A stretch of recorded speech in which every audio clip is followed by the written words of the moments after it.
One of a technician's greatest fears is encountering an appliance about which they know nothing. So here is an excerpt from our workshop where we discussed and gave some answers to quell that fear. They have on these things. I mean, for a new guy going out there, I mean, to me, I would be like embarrassed if I couldn't figure out how to open the box up. You know what I mean? Is there, go get the manual first before you go and see how they... Well, that's where you use the wizard. Appliance repair wizard. Yeah, you got every manual up there? No, I don't. Probably, but that's not what you need. You've got videos on it. You've got the videos of how to get the dryers open. Yeah. You know, just a short 3-minute video how to open it up. I've seen those, but what about when, you know, Bosch or LG or when you're something fumbling like everybody Or else. GE. You're like that thing Tracy's fumbling. I would fumble too. Yeah. So it doesn't bother me to fumble. I've fumbled for the last 50 years, so sometimes I fumble more or less depending on my skill level. But you just have to get past that. Yeah. You can approach it 4 ways, right? You can tell the customer, I've never seen or worked on a Bosch before. No good. Next one. That's an option, and I don't want to bother you with my incompetence, right? That's an option. Yeah. Not a good one, not a good way to make money. Right. Okay. The second option is you say to the customer, would you show me exactly what you do when this thing fails? Would you demonstrate it for me? Because I want to see just how you do it. That way you learn how to turn the dryer on, don't you? Because you may not know. Yeah. Right. And really, some of these things are pretty elusive, right?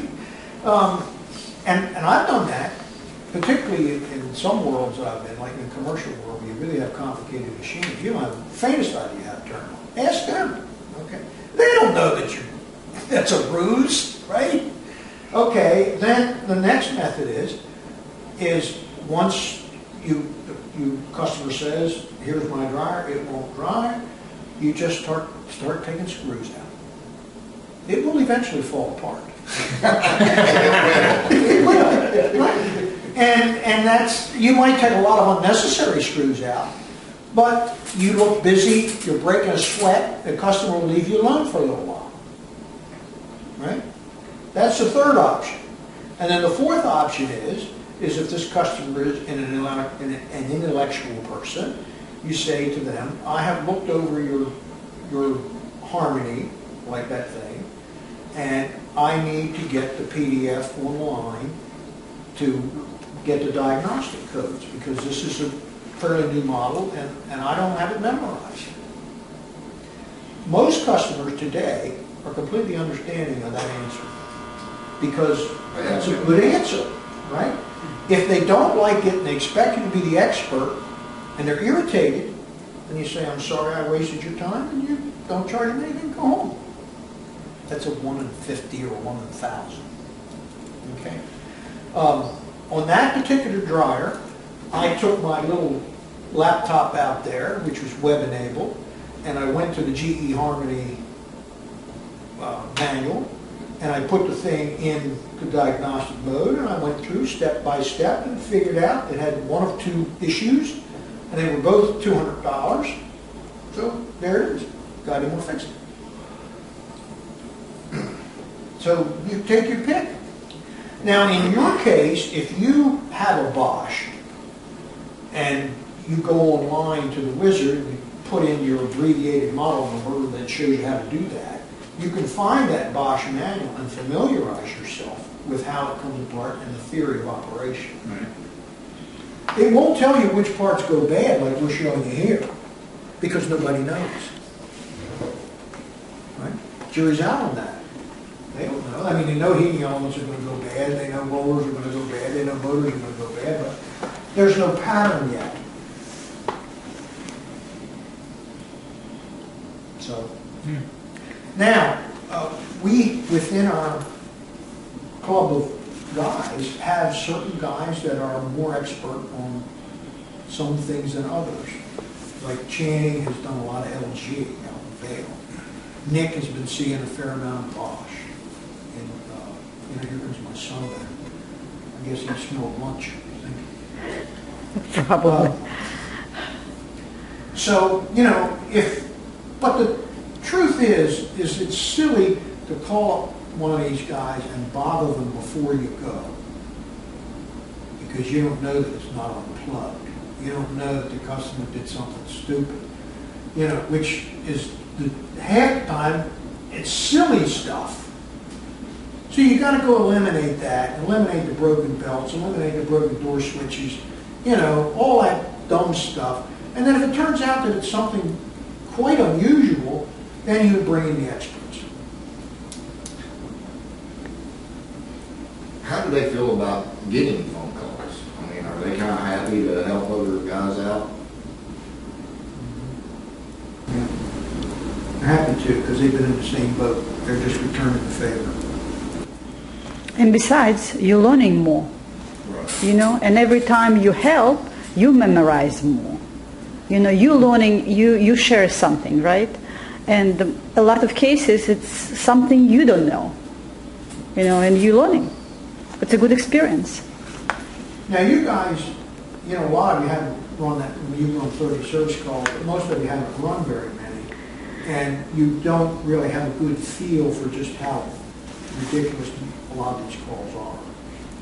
Not ridiculous, but just so basic. Broken belts,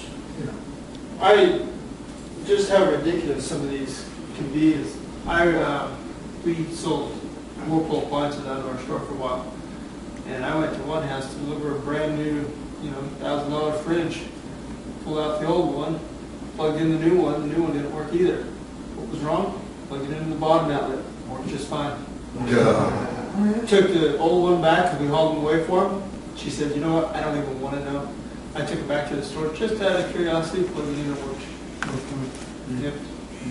See, that is so common, it's barely even worth commenting. To you, it's interesting. To you guys, it's interesting. To me, it's been going on.